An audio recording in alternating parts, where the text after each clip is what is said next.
Il Motoclub Rosolina Mare, con il comunicato del presidente Alessio Martinello, annuncia che la pista di sabbia, allestita presso 7 stabilimenti balneari a Rosolina Mare, ha ottenuto il collaudo dei tecnici della Federazione Motociclistica Italiana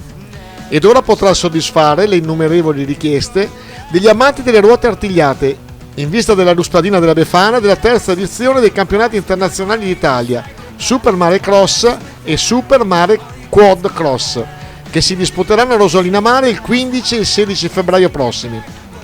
La kermesse di motocross, valevole come tappa itinerante del trofeo Gaetano Di Stefano per l'assegnazione dei titoli italiani, approderà al lido turistico come la gara più importante del Veneto. Ad organizzare l'evento sportivo nel circuito di sabbia ricavato dai 7 stabilimenti balneari per il terzo anno consecutivo sarà il Motoclub Rosolina Mare, in azione sinergica positiva con la FX Action, società promoter per conto della Federazione Motociclistica Italiana. Ringraziamo Gwendalina Ferro, addetto stampa del Motoclub, e Ilo Gianella per le foto.